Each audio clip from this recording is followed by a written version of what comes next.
Trapping plays a very important role in modern-day wildlife management. Professional wildlife biologists monitor fur-bearer populations to maintain a healthy and sustainable harvest of this important, renewable natural resource. Trapping provides recreation and income for licensed trappers across this country.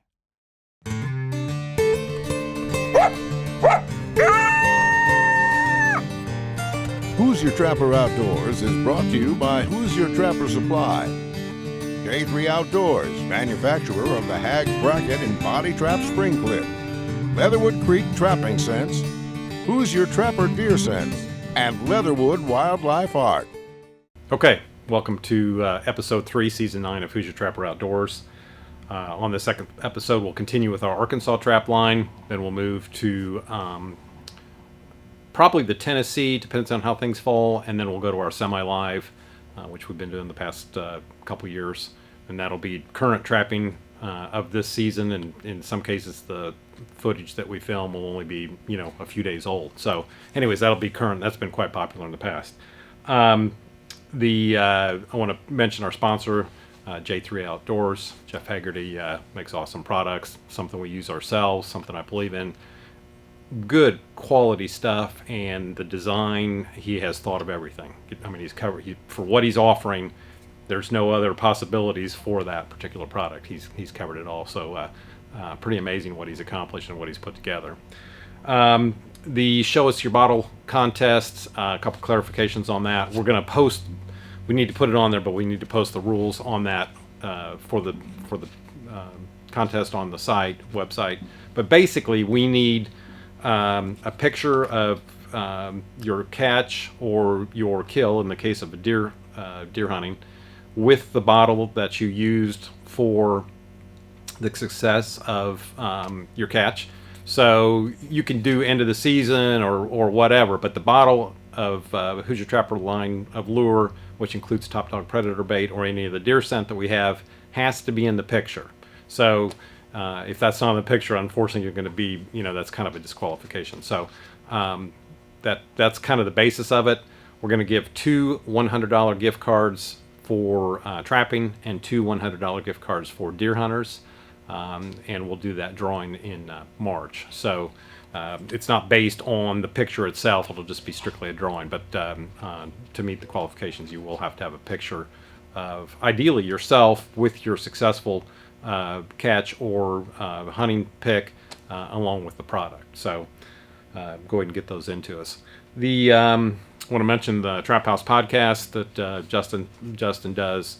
It's been a bit of a challenge with not having trappers conventions to do the podcast, but just doing the best we can. So keep an eye out for those. It's all trapping. That's the subject matter. So the question and answer, make sure you get those in. We try to address the ones that come through.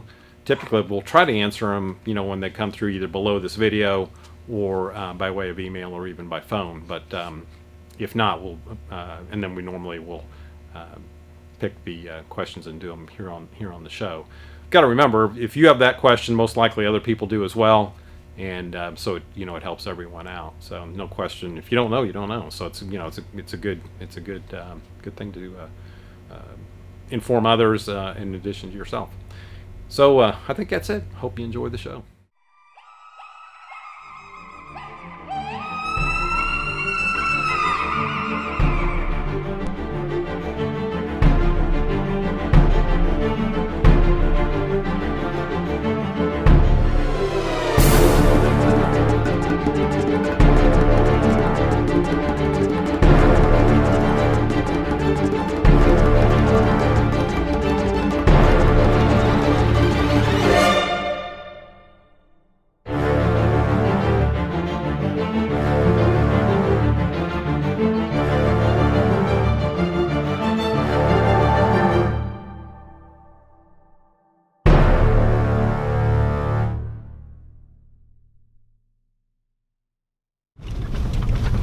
Are you on the left or right, Drew? On the left.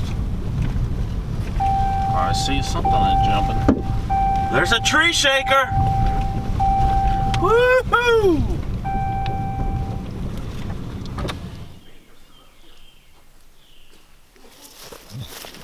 All right, check day 4. Got a coyote. This is the second trap we checked, so we're off to a good start. That's how you bring in the new year. Oh, that's there, right. Happy New Year. 2020. Yep, Happy New Year 2020.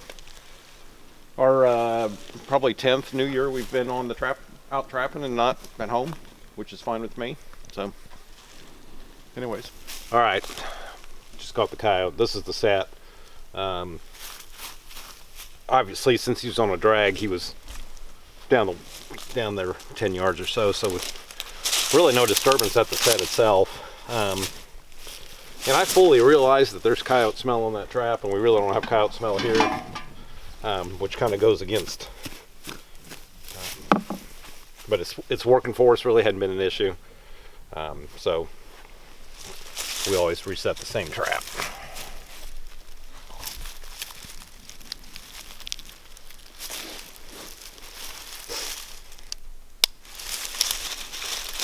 Pre-wrap the drag. And I pre-wrapped this one the other day, and he still got it undone from how I had it pre-wrapped. So I'm not sure if I didn't get too extensive with the pre-wrap, or he just walked around enough to do it. It was a good drag. It was a good heavy drag, so it wasn't one of the real inexpensive ones. So he wasn't going anywhere. And then there's plenty of chain on there too. So there's roughly 12 foot of chain on a drag. So the longer the chain, the quicker they hang up. If they've got a shorter chain, they've got a lot more control over the drag itself. So typically, if you got a nice long chain and you got some brush form to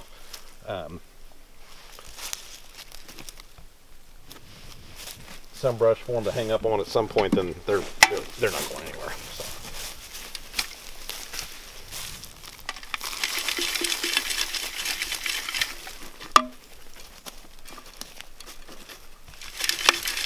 Try and get enough.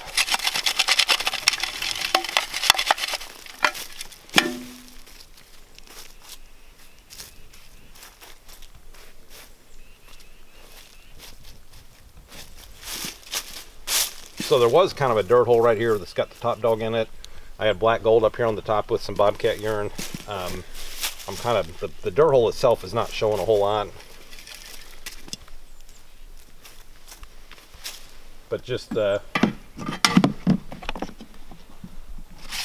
gonna put a little more urine on it just because, and we're good.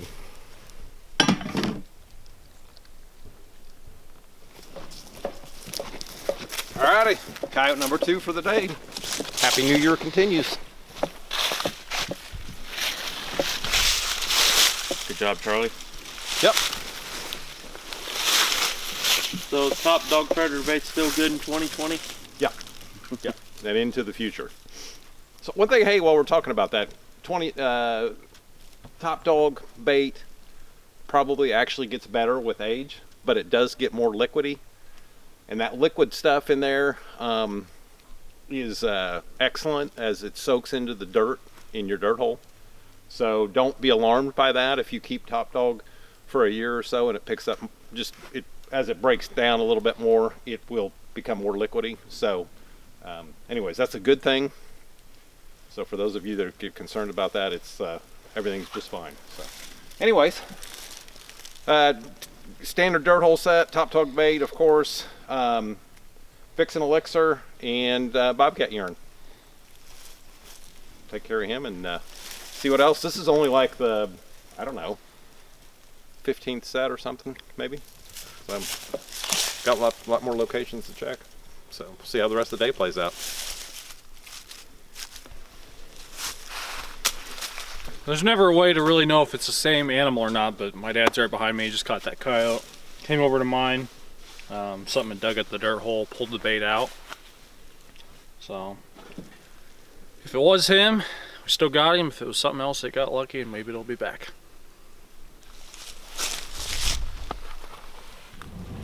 What? 3 coyotes, Charlie. Yep. You're on a hot one. I'm on a roll here, aren't I?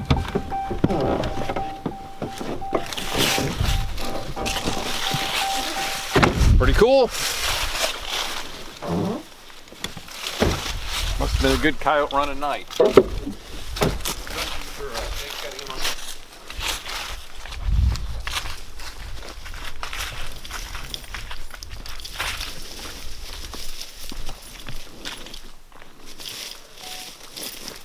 check day 4. Third coyote of the morning. He is the talker, which we haven't had much of this on this trip. And this is kind of a joke because I told Jake, Jake's giving me a hard time about not wearing my Rough Rider, and I said, if I catch another one, I'll put it on. So I usually use my chipmunk, but probably because I'll miss him with this thing. But anyways, we'll take it. Off to a good start today.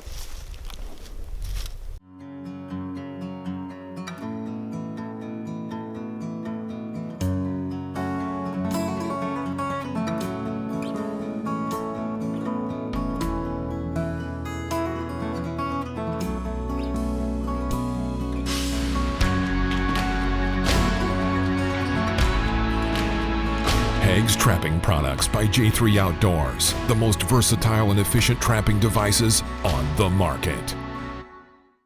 Who's your trapper deer sense? Success speaks for itself. All right, for our product highlight, we've referenced these before, but we offer some package deals where you can save a little bit of money, and it's a great way to try a variety of things. The ones that we've got sitting right here are our sampler predator packages. They each come with 3 lures, a 16-ounce top dog predator bait, and then also a 16-ounce bottle of coyote urine. We have lots of different packages in the catalog and on the website, so make sure you check those out. We've got them anywhere from these smaller ones to larger long liner packages, and it's a great way to save money, and it takes some of the guesswork out, and we've already got them pre-made for you, so check those out.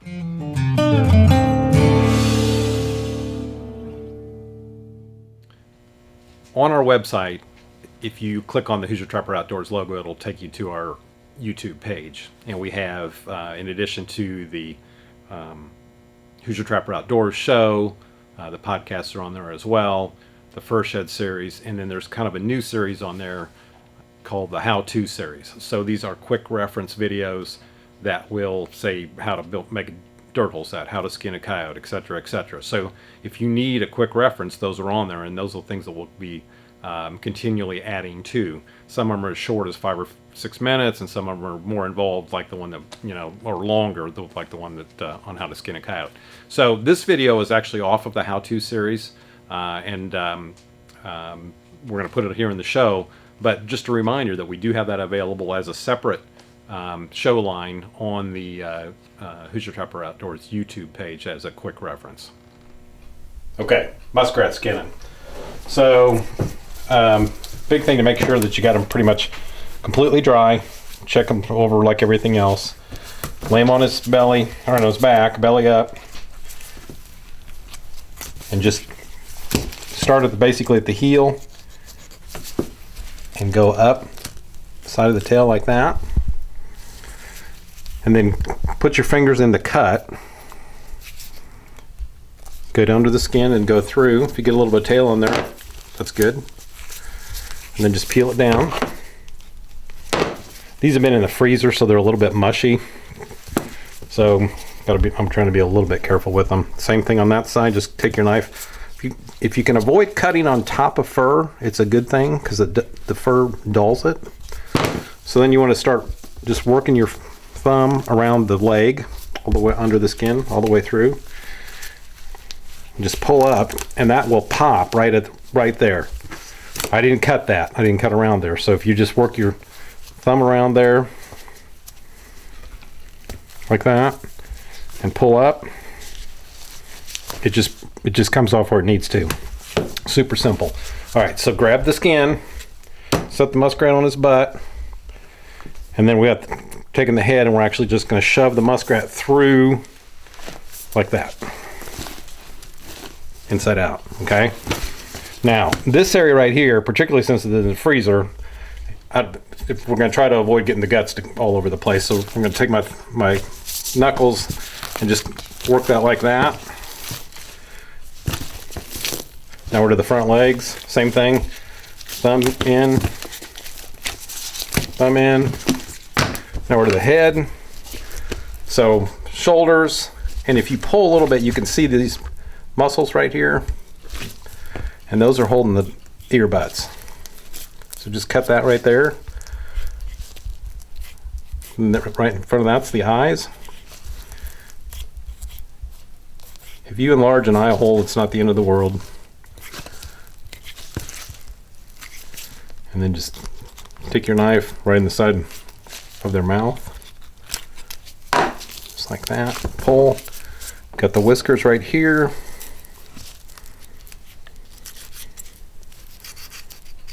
And that's it. So then, got the skin here. As you can see, there's actually quite a bit of fat on these. These things were living pretty healthy. So,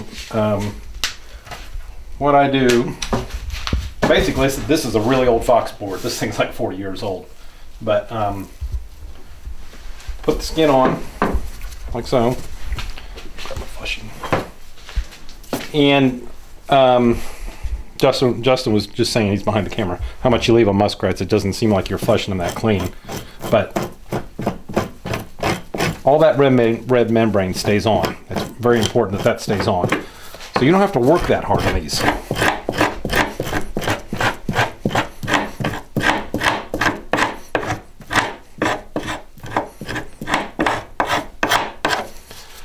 There's a bite mark right there that still, it's showing below the membrane, but these were caught in January, so they're starting to fight quite a bit. So there's a lot of damaged ones in this group. There's some more bite marks right there. Fat off. By the way, did you notice I just turned the board over? I didn't rotate the skin, I just turned the board over.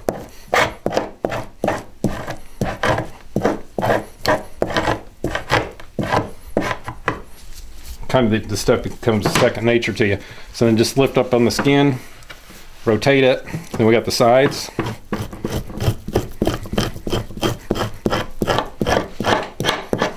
Turn the board over.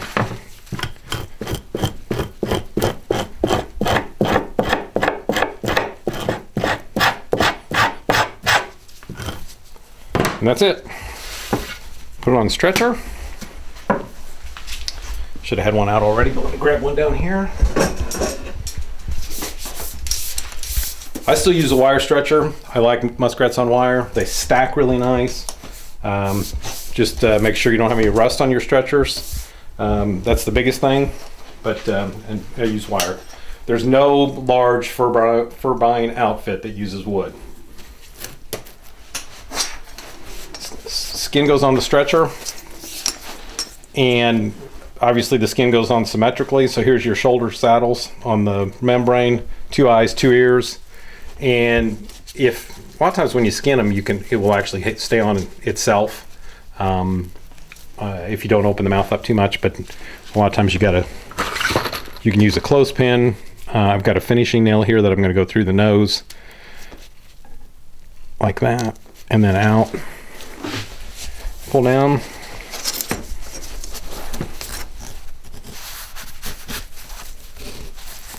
Out there at the bottom. Same on the back, on the belly side. Straighten this out just a little bit.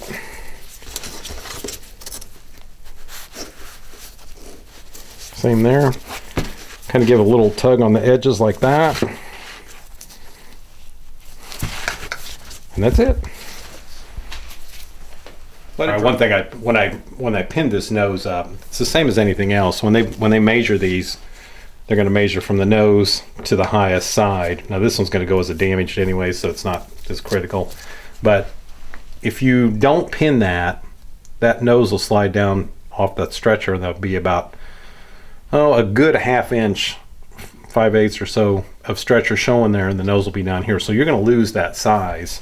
Now, some graders, they're going to give you, they know what you got, or know what you have in terms of the size of your muskrat. Some don't. Some are going to go, hardcore by just the size of the rat in measurement. So, but if you do this, then that takes the question away from it. So, in most cases, it does pay to pin that nose up. Like I said, you can use clothespins. This is a finishing nail here; those work very well. And then when it's dry, just pull the finishing nail and take it off the stretcher. So very simple. Let it dry. They dry really nice at like 50-55 degrees. I've got a fan going or whatever, and instead of a lot of heat. But you still need some heat. You don't want them freezing and thawing and all that. But anyways, that's the finished skin. They normally take in 55 degrees 3 days, and they're drying. I always check the ears. Once the ears are set up really good, you know that they're good and dry. So real simple. You can work through a lot of muskrats pretty quickly.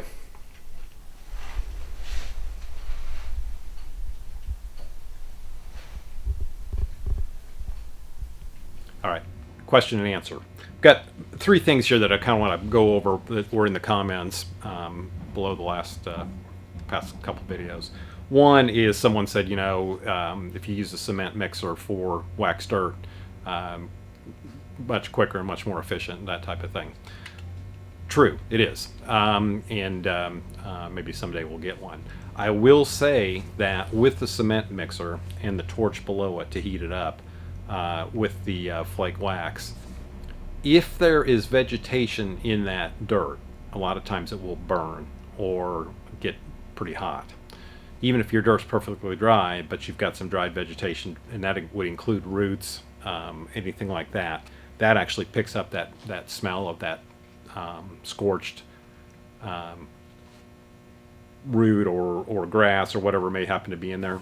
And that could really cause some problems. It's not that an animal's going to shy away from that, but it just adds more curiosity to that wax dirt, and they're going to be digging at it, which obviously you don't want that happening.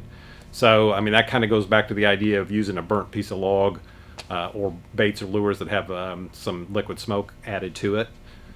So if you've got that in that wax dirt, it's going to be pretty problematic. So if you do use the cement mixer with the torch, just bear in mind that try not to get it super warm to the point where that would burn, or try to have dirt that doesn't have any other material in it, which may be a challenge. So just want to kind of mention that. So it works great. However, there are definitely some things that you need to watch out for.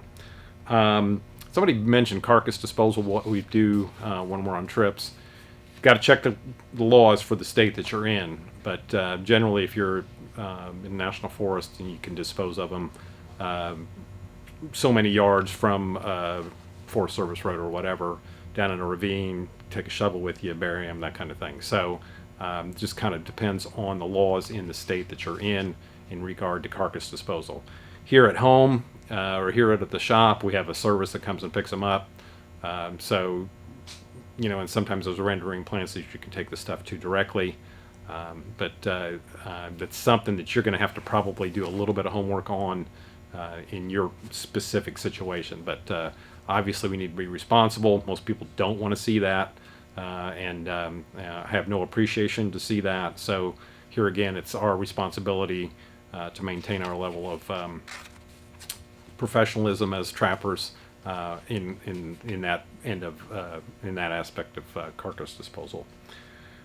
And the last one here is probably open to a lot of opinion. So it's somebody said fur animals that you can eat, and I guess you could really eat any of them. As far as the best ones to eat,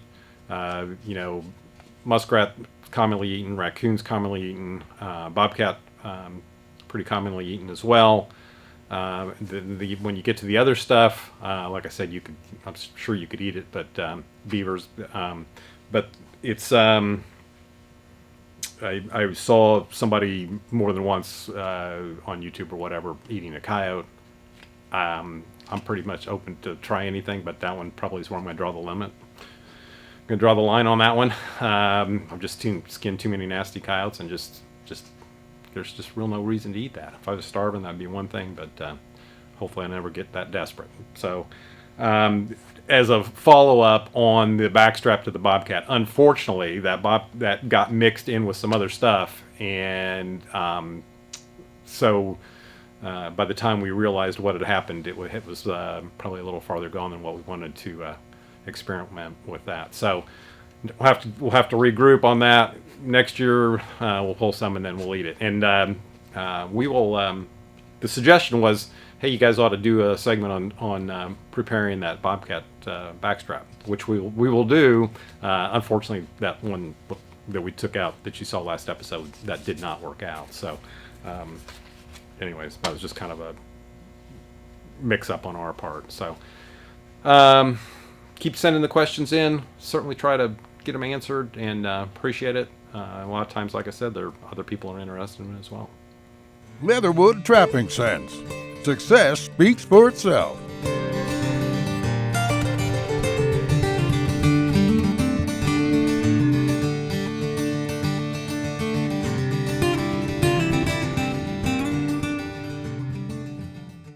For the past 3 seasons, Don over in Illinois has put lip liquor out in front of a trail camera, and he sent us the chip to show you and to use on how effective lip liquor is. So they've all been pretty consistent in terms of his time frame. Generally, October through January is when he's out, when he has it out, when he's maintaining it, and he's using lip liquor in a dripper to keep it maintained. So the thing about lip liquor is it's by far our biggest seller as far as a deer attractant, but it is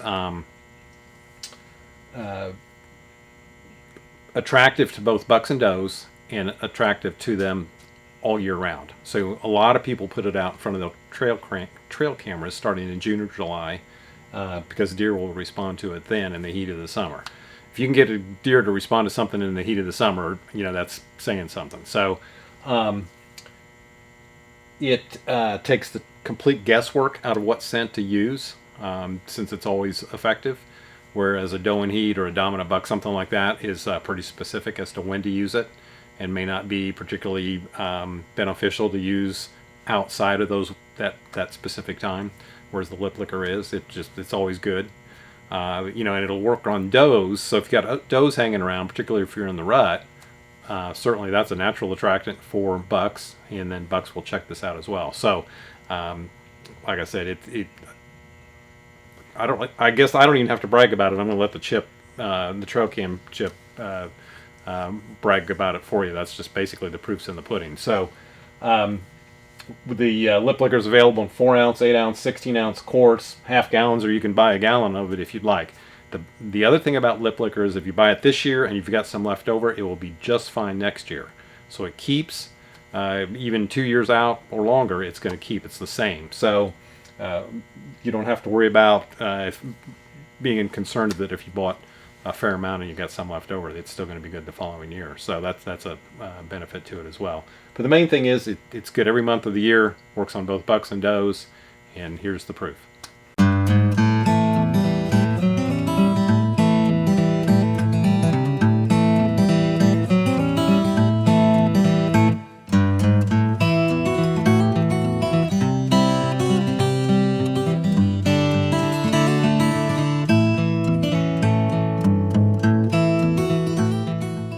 Lip liquor deer lure.